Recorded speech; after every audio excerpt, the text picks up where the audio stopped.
تو اللہ تعالیٰ نے فرمایا اِنَّا أَرَضْنَا الْأَمَانَةَ عَلَى السَّمَاوَاتِ وَالْأَرْضِ وَالْجِبَالِ، ہم نے اپنی ذمہ داری کو، اپنی امانت کو آسمانوں کے اوپر نازل کیا، پہاڑوں کے اوپر نازل کیا، زمین کے اوپر نازل کیا، فَأَبَيْنَا أَن يَحْمِلْنَهَا وَأَشْفَقْنَ مِنْهَا، لیکن زمین نے بھی اس ذمہ داری کو لینے سے انکار کر دیا، آسمانوں نے اس ذمہ داری کو لینے سے انکار کر دیا، اور پہاڑوں نے اس ذمہ داری کو لینے سے انکار کر دیا، وَحَمَلَهَا الْإِنسَانُ، اور انسان بیچارہ، یہ انسان نے اس ذمہ داری کو قبول کر لیا، اور انسان بہت بڑا ظالم اور بہت بڑا جاہل ہے، اسے کچھ بھی پتا نہیں، اسے معلوم نہیں تھا کتنی بڑی ذمہ داری ہے، اس نے اس ذمہ داری کو قبول کر لیا اور بعد میں چل کر کے انسان اس ذمہ داری کو ادا نہیں کر پا رہا ہے۔ اس میں اللہ تعالیٰ نے فرمایا انسان بہت بڑا ظالم ہے۔ ظلم کیا ہے؟ ظلم کس چیز کا نام ہے؟ ظلم کہا جاتا ہے وضع الشیء فی غیر محلہ، جو جس چیز کا حق ہے اس حق کو اس کی جگہ پر رکھنے کے بجائے کسی اور جگہ رکھ دینا، یعنی جس چیز کا جو مناسب درجہ ہے، جس چیز کی جو مناسب جگہ ہے، اس چیز کو اس مناسب جگہ رکھنے کے بجائے کہیں اور اس کو استعمال کر دینا، اسے ظلم کہا جاتا ہے۔ اور یہ ظلم، اس سے اللہ رب العالمین پاک ہے، اس لیے کہ ظلم انتہائی خطرناک چیز ہے۔ اللہ تعالیٰ نے فرمایا وَمَا رَبُّكَ بِظَلَّامٍ لِّلْعَبِيدِ، اے انسانوں، تمہارا رب اپنے بندوں کے اوپر ظلم کرنے والا نہیں ہے۔ اللہ تعالیٰ اپنے بندوں کے اوپر ظلم نہیں کرتا ہے، اسی لیے صحیح بخاری اور صحیح مسلم کی حدیث قدسی ہے، اللہ کے نبی جناب محمد رسول اللہ صلی اللہ علیہ وسلم نے ارشاد فرمایا، اللہ فرماتا ہے یا عبادی انی حرمت الظلم علی نفسی، اے میرے بندو میں نے اپنے اوپر ظلم کو حرام قرار دے دیا ہے، اے میرے بندو میں نے ظلم کو اپنے اوپر حرام کر دیا ہے، اس لیے میں کسی آدمی کے اوپر ظلم نہیں کر سکتا، میں تم میں کسی کے اوپر ظلم کرنے والا نہیں ہوں، وَجَعَلْتُهُ بَيْنَكُمْ مُحَرَّمًا، اور اے میرے بندو میں نے اپنے اوپر ظلم کو حرام کیا، اور اپنے اوپر ظلم کو حرام کرنے کے ساتھ ساتھ تمہارے اوپر بھی ظلم کو حرام کر دیا ہے، لہذا جس طرح میں کسی انسان کے اوپر ظلم نہیں کرنے والا، اسی طرح تم بھی کسی کے اوپر ظلم نہ کرنا، تم بھی کسی کے اوپر ظلم نہ کرنا، کسی کو مظلوم نہ بنانا، اور کسی کو تم خون کے آنسو رونے پر مجبور نہ کر دینا اپنے ظلم کی وجہ سے۔ وَجَعَلْتُهُ بَيْنَكُمْ مُحَرَّمًا فَلَا تَظَالِمُوا، اللہ تعالیٰ نے فرمایا میرے بندو تم کسی کے اوپر ظلم نہ کرو، اگر میں نے تمہیں طاقت دی ہے، اگر میں نے تمہیں پاور دیا ہے، اگر میں نے تمہیں قلم کی طاقت دی ہے، جسم کے اندر طاقت دی ہے، مال کے ذریعے تمہیں طاقتور بنایا ہے، اولاد اور پریوار کے ذریعے تمہیں طاقتور بنایا ہے، مگر ایسا نہ ہونے پائے کہ اپنی اس طاقت کا ناجائز فائدہ اٹھاتے ہوئے تم کسی بے سہارا کے اوپر ظلم کرنے لگو، کسی کمزور کے اوپر ظلم کرنے لگو، کسی بے بس اور مجبور کے اوپر ظلم کے پہاڑ توڑنے لگو، کسی ایسے آدمی کے اوپر ظلم کرنے لگو جو بیچارہ مالی اعتبار سے، اولاد کے اعتبار سے، پریوار کے اعتبار سے، خاندان اور اسٹیٹس کے اعتبار سے تم سے کم ہو، اس کے اوپر کبھی ظلم نہ ہونے پائے۔ اور یہ ظلم اتنا خطرناک ہے، اتنا خطرناک ہے کہ اللہ کے نبی جناب محمد رسول اللہ صلی اللہ علیہ وسلم نے ارشاد فرمایا اتقوا الظلم فإن الظلم ظلمات یوم القیامہ، اے میری امت کے لوگو تم ظلم سے اپنے آپ کو بچا لو، اے میری امت کے لوگو تم ظلم نہ کرنا، تم ظلم سے اپنے آپ کو بچائے رکھنا، وہ اس لیے فإن الظلم ظلمات یوم القیامہ، اس لیے کہ ظلم کرنے کی وجہ سے ظالم کو قیامت کے دن تاریکیاں اور اندھیرے ہی ملیں گی، اندھیرا پائے گا، وہ اسے روشنی نہ ملے گی، قبر کے اندر روشنی نہ ملے گی، پل صراط پر روشنی نہ ملے گی، جہنم کے اندر روشنی نہ ملے گی، یعنی ظلم یہ اتنا خطرناک چیز ہے۔ اور تو اور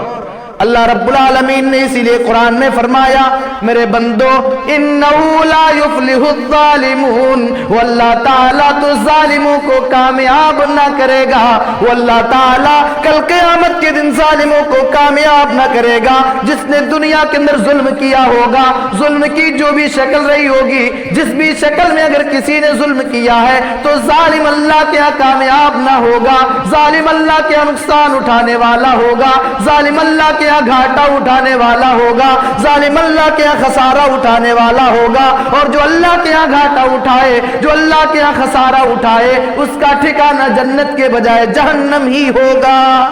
تو ظلم کرنے والا اللہ کے ہاں کل قیامت کے دن کامیاب نہیں ہو سکتا ہے۔ اور یہ ظلم اتنا خطرناک ہے، اتنا خطرناک ہے کہ انسان جب کسی کے اوپر ظلم کرتا ہے اور ظلم کی بنیاد پہ جو مظلوم بیچارہ روتا ہے، مظلوم گڑ گڑاتا ہے، مظلوم اللہ سے کہتا ہے اور کہتا ہے اللہ رب العالمین یہ تیرا بندہ جو دیکھنے میں تو میری ہی طرح سے ہے، مگر رب العالمین تو نے اسے کچھ نعمتوں سے نوازا، یہ اپنی نعمتوں کا ناجائز فائدہ اٹھاتے ہوئے یہ تیرا بندہ میرے اوپر ظلم کر رہا ہے، اے اللہ اس ظالم کو تو برباد کر دے، اس ظالم کو ہلاک و برباد کر دے، اس نے مجھے رلایا ہے، اس نے مجھے تکلیف دی ہے۔ چنانچہ اللہ رب العالمین کے نبی ہمارے آقا جناب محمد رسول اللہ نے فرمایا کہ اگر مظلوم بد دعا کرتا ہے، مظلوم ظالم کے خلاف اللہ سے دعا کرتا ہے، مظلوم ظالم کے خلاف رب سے شکایت کرتا ہے، رب العالمین اس کی شکایت کو قبول کرتا ہے، اللہ بد دعا کو قبول کرتا ہے، اللہ بد دعا دینے والے کی بد دعا کو قبول کرتا ہے۔ اور ایسا ہو سکتا ہے کہ اللہ رب العالمین فوری طور پہ ظالم کو سزا نہ دے، مگر اس دنیا کے اندر کبھی نہ کبھی اللہ رب العالمین ظالم کو اس کے ظلم کی سزا بھی دے دیتا ہے۔ تو اللہ کے نبی نے فرمایا مظلوم کی بد دعا سے بچو، واتقی دعوت المظلوم فإنه ليس بينه وبين الله حجاب۔ اللہ کے نبی نے فرمایا مظلوم کی بد دعا سے بچو، اس لیے کہ مظلوم کی بد دعا کے درمیان اور اللہ کے درمیان کوئی پردہ نہیں ہوتا، مظلوم کی بد دعا ڈائریکٹ اللہ رب العالمین تک پہنچتی ہے اور اللہ رب العالمین اسے قبول کرتا ہے۔ ظلم کی آج اس دنیا میں بہت ساری شکلیں ہیں۔ ظلم یہ نہیں، صرف اور صرف ظلم یہی نہیں ہے کہ ایک طاقتور آدمی کمزور آدمی کو ستائے، ظلم صرف یہی نہیں ہے کہ ایک مالدار آدمی غریب آدمی پر ظلم ڈھائے، ظلم بہت وسیع ہے، ظلم کی بہت ساری شکلیں ہیں۔ اگر باپ اپنی اولاد کے حق کو نہ ادا کرے، میں نے کہا کہ ظلم کی جو علماء نے تعریف کی وہ تعریف یہ ہے وضع الشیء فی غیر محلہ، جس چیز کا جو حق ہے اس چیز کو اس کا حق دینے کے بجائے کوئی اور دینا اور اس کے حق کا ناجائز فائدہ اٹھانا۔ باپ اگر بیٹے کی ذمہ داری کو ادا نہیں کرتا، بیٹا اگر باپ کے حقوق کی ادائیگی نہیں کرتا، شوہر اگر بیوی کے حقوق کی ادائیگی نہیں کرتا، بیوی اگر شوہر کے حقوق کی ادائیگی نہیں کرتی، پڑوسی اگر پڑوسی کے حق کو ادا نہیں کرتا، یہ سب ظلم ہے۔ اور آج ہمارے سماج اور معاشرے میں ظلم کو تو بہت عام سمجھ لیا گیا ہے، ظلم کی کوئی ویلو نہیں، ظلم کی خطرناکی کو کوئی جانتا نہیں، اور جانتے بھی ہیں تو سمجھتے نہیں، اسے معمولی سمجھ کر کے انسان دھڑلے کے ساتھ لوگوں کی زمین و جائیداد پر قبضہ کر رہا ہے۔ اللہ تعالیٰ نے کسی کو پیسہ دے دیا ہے، پریوار والا بنا دیا ہے، طاقت اس کے پاس ہے، سورس اس کے پاس ہے، پاور دنیا کے اندر اس کے پاس ہے، وہ اپنے پڑوسی کی زمین کو ہڑپ رہا ہے تو کہیں کسی کی زمین پر ناجائز قبضہ جما رہا ہے۔ میرے بھائیوں، دنیا کے اندر آپ کی طاقت اور دنیا کے اندر کی آپ کی قوت جسے رب نے دیا ہے، یہ صرف دنیا کی زندگی تک ہے، اور دنیا میں بھی اس کا کوئی ٹھکانہ نہیں ہے کہ اللہ رب العالمین نے کب تک آپ کو طاقت جو دیا ہے، آپ کی اس طاقت کو اللہ کب تک باقی رکھتا ہے۔ اور سنیے اللہ کے نبی جناب محمد رسول اللہ صلی اللہ علیہ وسلم نے ارشاد فرمایا من اخذ شبرا من الارض ظلما، اگر کوئی آدمی ظلم کر کے کسی کی ناجائز ایک بالشت ایک بتہ زمین ہڑپ لیتا ہے، من اخذ شبرا من الارض ظلما، جو کوئی آدمی کسی بھائی کا کسی آدمی کا ایک بالشت زمین ہڑپ لیتا ہے ظلم کر کے، توقہ اللہ ایاہ بسبع من الارضین، کل قیامت کے دن جو بندہ دنیا کے اندر ایک بالشت زمین ہڑپا ہے، اللہ تعالیٰ کل قیامت کے دن 7 زمینوں کے برابر توق اس کے گلے میں پہنائے گا۔ جو زمین بےمانی کر کے جا رہا ہے، کل قیامت کے دن اللہ اس کے گلے میں 7 زمین کے ٹکڑے کو اور زمین کا 7 توق اللہ تعالیٰ اس کے گلے میں پہنا دے گا، اور اس کو دیکھ کر کے پہچان لیا جائے گا یہ دنیا کے اندر ظلم کر کے آیا تھا، اس نے دنیا کے اندر کسی کی زمین کی بےمانی کی تھی، اس نے دنیا کے اندر کسی کی زمین کو ہڑپا تھا، آج اللہ تعالیٰ نے اس زمین ہڑپی ہوئی زمین کا 7 توق پہنا کر کے اس کے گلے میں ہار بنا دیا ہے، اس کے گلے کا ہار بنا دیا ہے، اور اس کے گلے میں ہار بنا کر کے اللہ نے اس کو لٹکا دیا ہے۔ تو ظلم یہ بہت خطرناک چیز ہے، ظلم سے بچنا ہے۔ اور کل قیامت کے دن اللہ رب العالمین کے یہاں جب پوری کائنات کی مخلوق ہوگی، آدم علیہ السلام سے لے کر کے، جب سے دنیا بنی ہے تب سے لے کر کے قیامت تک آنے والی جو بھی نسلیں ہوں گی، قیامت تک جتنے لوگ اس دنیا کے اندر پیدا ہوں گے، سارے کے سارے لوگ اللہ رب العالمین کے سامنے اپنے فیصلے کے لیے حاضر ہوں گے۔ یہ ہم نے بار بار سنا ہے، یہ چیزیں بتانے کی نہیں ہے کہ ایک دن انسان کو اللہ کے سامنے جانا ہے اور اللہ رب العالمین فیصلہ کرنے کے لیے آئے گا، اور انسانوں کے کیے ہوئے عمل کا ایک ایک عمل کا اللہ رب العالمین بدلا دے گا، وہاں ظلم ہونے والا نہیں۔ اللہ تعالیٰ نے فرمایا فَمَن يَعْمَلْ مِثْقَالَ ذَرَّةٍ خَيْرًا يَرَهُ وَمَن يَعْمَلْ مِثْقَالَ ذَرَّةٍ شَرًّا يَرَهُ۔ ذرہ برابر، رائی کے دانے کے برابر، سرسوں کے دانے کے برابر معمولی ہوتا ہے۔ اگر کوئی آدمی کوئی نیک کام کیا ہوگا، دنیا نے دیکھا ہو نہ دیکھا ہو، کسی کو پتا چلا ہو نہ چلا ہو، اللہ رب العالمین اپنے اس بندے کی اس معمولی سی نیکی کا ثواب بھی اسے کل قیامت کے دن دے دے گا۔ لیکن ایسے ہی اگر کوئی بندہ جس نے دنیا کے اندر معمولی یعنی چھوٹے سے چھوٹا گناہ کیا ہو، کسی کو پتا چلا ہو نہ چلا ہو، اس کے گھر والے جان پائے ہوں نہ جان پائے ہوں، اس کے سماج اور معاشرہ کے ذمہ دار افراد جان پائے ہوں نہ جان پائے ہوں، اس کے گارجن کو پتا چلا ہو یا نہ چلا ہو، مگر کل قیامت کے دن اللہ رب العالمین اس کو بھی اللہ رب العالمین اپنے سامنے پیش کرے گا اور اس کی بھی سزا اپنے بندے کو دے دے گا جو سزا کا مستحق ہوگا۔ دنیا کے اندر سونار کا ترازو بڑا اوریجنل اور خطرناک ترازو مانا جاتا ہے، اس لیے کہ وہ معمولی سے معمولی زیور کو ملی گرام تک بتا دیتا ہے کتنی مقدار میں۔ سونار کا ترازو بڑا اہم اور بڑا اچھا ترازو مانا جاتا ہے۔ اللہ نے فرمایا اپنے ترازو کے بارے میں وَنَضَعُ الْمَوَازِينَ الْقِسْطَ لِيَوْمِ الْقِيَامَةِ فَلَا تُظْلَمُ نَفْسٌ شَيْئًا۔ کل قیامت کے دن وَنَضَعُ الْمَوَازِينَ الْقِسْطَ لِيَوْمِ الْقِيَامَةِ، کل قیامت کے دن ہم انصاف کا ترازو رکھ دیں گے، ہم انصاف کا ترازو لگا دیں گے۔ فَلَا تُظْلَمُ نَفْسٌ شَيْئًا، کل قیامت کے دن کسی کے اوپر کوئی ظلم نہ کیا جائے گا، جس کا جو حق ہوگا پورا پورا حق اللہ اسے دے دے گا۔ اور آگے اللہ فرماتا ہے وَإِن كَانَ مِثْقَالَ حَبَّةٍ مِّنْ خَرْدَلٍ أَتَيْنَا بِهَا وَكَفَى بِنَا حَاسِبِينَ۔ اللہ فرماتا ہے میرے بندو، اگر دنیا کی زندگی میں رائی کے دانے کے برابر، سرسوں کے دانے کے برابر کسی نے کوئی نیک کام کیا ہوگا، أَتَيْنَا بِهَا، کل قیامت کے دن لوگوں کے سامنے اسے لے آئیں گے، وَكَفَى بِنَا حَاسِبِينَ، اور ہم لوگوں کا حساب و کتاب کرنے کے لیے کافی ہوں گے۔ اللہ حساب و کتاب کرنے کے لیے کافی ہے، اللہ کو کسی کے تعاون اور کسی کی مدد کی ضرورت نہیں ہے۔ تو اللہ کے ہاں کل کسی طرح کا ظلم ہونے والا نہیں، اللہ کے اتیاچار ہونے والا نہیں، اللہ کے ہاں نا انصافی ہونے والی نہیں۔ اللہ رب العالمین کے ہاں عدل ہے، انصاف ہے، اللہ کے ہاں عدل ہے۔ اس لیے میرے بھائیوں، ظلم سے اپنے آپ کو بچا لو، ظلم سے اپنے آپ کو بچا لو، کوئی کسی کے اوپر ظلم نہ کرے۔ اللہ رب العالمین نے اگر انسان کو کچھ نوازا ہے، اللہ کا شکر ادا کر کے اللہ رب العالمین کی عبادت اور بندگی کر لو، ظلم نہ کرو۔ اور سنیے، اللہ کے نبی جناب محمد رسول اللہ صلی اللہ علیہ وسلم نے جب معاذ ابن جبل رضی اللہ تعالی عنہ کو یمن کا گورنر بنا کر کے بھیجنا چاہا تھا، آپ نے معاذ بن جبل کو یمن کا گورنر بنا کر کے بھیجا، اور بھیجنے سے پہلے آپ صلی اللہ علیہ وسلم نے معاذ ابن جبل کو کچھ نصیحتیں بھی کی تھی۔ معاذ ابن جبل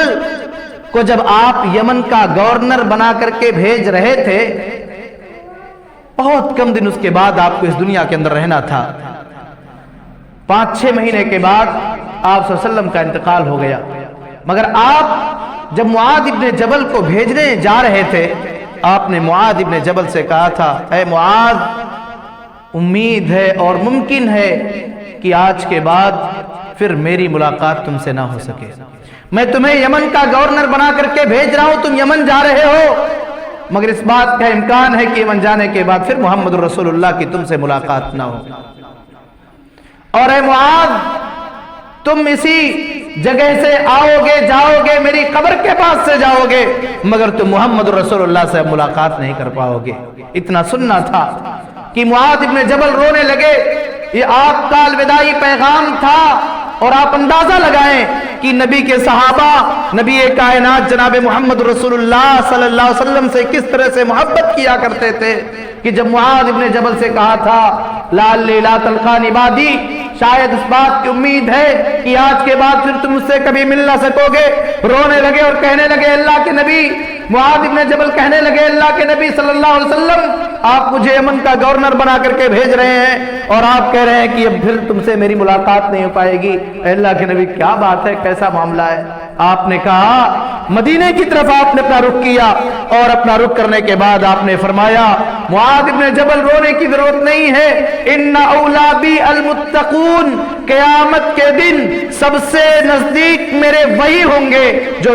اللہ رب العالمین کا خوف اور اللہ کا تقوی رکھنے والے ہوں گے۔ یعنی قیامت کے دن میرے سب سے زیادہ قریب رہنے والا آدمی وہ ہوگا جس کے اندر اللہ رب العالمین کا خوف ہوگا، چاہے جس دور کا آدمی ہو وہ آدمی، چاہے جس زمانے میں پیدا ہو، چاہے جہاں رہنے والا ہو، اگر وہ اللہ کا سب سے زیادہ تقوی رکھتا ہے، اگر اللہ سے سب سے زیادہ ڈرتا ہے تو کل قیامت کے دن یا جنت میں سب سے قریب میرے وہی ہوگا جس کے اندر اللہ رب العالمین کا سب سے زیادہ خوف اور تقوی ہوگا۔ آپ نے معاذ ابن جبل کو بڑی پیاری نصیحتیں کی تھی، اسی نصیحت میں آپ نے یہ بھی فرمایا تھا واتقی دعوت المظلوم۔ آپ نے کہا تھا اے معاذ ابن جبل جب تم زکوٰۃ وصول کرنا، زکوٰۃ وصول کرنے کے لیے بھیجا اور زکوٰۃ وصول کرنے کے سلسلے میں جب نصیحت کی، نصیحتیں تو کئی ایک کی تھی، توحید کی دعوت دینا، نماز کی دعوت دینا، اور زکوٰۃ کی جب بات آئی تھی آپ نے کہا تھا زکوٰۃ لینے میں تم اس بات کی رعایت کرنا کہ تم بہت عمدہ اور اعلیٰ کوالٹی کا لے کر کے اس آدمی کے دل کو مجروح نہ کرنا، اور بہت کمتر درجے کا غلہ لے کر کے تم اپنے دین کا نقصان نہ کرنا، میڈیم چیز لینا۔ اور کہا تھا اس موقع پر واتقی دعوت المظلوم، مظلوم کی بد دعا سے بچنا، مظلوم کی بد دعا سے بچتے رہو، اس لیے کہ مظلوم کی بد دعا اللہ تعالیٰ ڈائریکٹ قبول کرتا ہے۔ اور یہاں تک آپ نے فرمایا مظلوم کی بد دعا کے بارے میں آپ نے فرمایا دعوت المظلوم یرفعها اللہ فوق الغمام، مظلوم کی بد دعا کو اللہ رب العالمین بدلیوں کے اوپر کرتا ہے، اللہ خود اٹھا دیتا ہے اور اللہ رب العالمین اسے کہتا ہے اے میرے مظلوم بندے میں تیری ضرور مدد کروں گا۔ اور اللہ ظالموں کو کبھی کبھی موقع دیتا ہے، ظالموں کو کبھی کبھی مہلت دیتا ہے، وہ ظلم کرتے جاتے، مگر جب اللہ رب العالمین کی جانب سے پکڑ آتی ہے، جب اللہ رب العالمین مواخذہ کرتا ہے، ان کی سلطنتیں زمین دوز ہو جاتی ہیں، ان کی سلطنتیں زمین میں پیک ہو جاتی ہیں، ان کے نام و نشان کو مٹا دیا جاتا ہے اور انہیں بھی اس دنیا کے اندر برباد کر دیا جاتا ہے۔ میرے بھائیو یہ مظلوم کی بد دعا ہے۔ آپ آئیں دیکھیں اللہ کے نبی جناب محمد رسول اللہ صلی اللہ علیہ وسلم نے کچھ صحابہ کرام کو جنت کی بشارت دنیا میں دی تھی، عشرہ مبشرہ بالجنہ میں سے، یعنی ان 10 خوش نصیب صحابہ کرام میں سے ایک صحابی جنہیں اللہ تعالیٰ نے جنت کی بشارت دی تھی سعید بن زید رضی اللہ تعالیٰ عنہ بھی ہیں۔ سعید بن زید رضی اللہ تعالیٰ عنہ کے خلاف مروان بن حکم جو مدینہ کے گورنر تھے، ایک عورت آئی، عروہ نام کی عورت، اور اس نے سعید بن زید کے خلاف گواہی دے دی، مقدمہ دائر کر دیا۔ ذرا غور کرنا مظلوم کی بد دعا کیا ہوتی ہے۔ مقدمہ دائر کر دیا اور کہا اے گورنر سعید بن زید نے میرے گھر پر زبردستی قبضہ کر لیا ہے۔ سعید بن زید کو بلایا گیا، مروان بن حکم کے پاس آئے اور کہا اے گورنر میں کیسے اس عورت کی زمین پر قبضہ کر سکتا ہوں، حالانکہ میں نے اللہ کے نبی صلی اللہ علیہ وسلم کو یہ فرماتے ہوئے سنا ہے من اخذ شبرا من الارض، جو آدمی کسی ظلم کی وجہ سے ظلم کرتے ہوئے کسی کی زمین کو ہڑپے گا اللہ اسے توق پہنائے گا، زمینوں کا توق پہنائے گا۔ اے گورنر میں اس حدیث کو سننے کے بعد اس عورت کی زمین پر قبضہ کیسے کر سکتا؟ سعید بن زید کے بارے میں جو مقدمہ دائر کیا گیا تھا، جب گورنر نے مروان ابن حکم نے سنا، یہ سننے کے بعد اس مقدمے کو خارج کر دیا۔ جو آدمی جس آدمی کو اللہ کے نبی نے جنت میں جانے کی شہادت دے دی ہے، جس آدمی کے جنتی ہونے کی خوشخبری اللہ کے نبی نے سنا دی ہے، اور جو آدمی یہ کہہ رہا ہے اے گورنر میں نبی کی حدیث کو سن لینے کے بعد ظلم کیسے کروں گا، وہ آدمی کیسے اس کی زمین کو ہڑپ سکتا ہے، اس عورت کی زمین پر ناجائز قبضہ کیسے کر سکتا ہے؟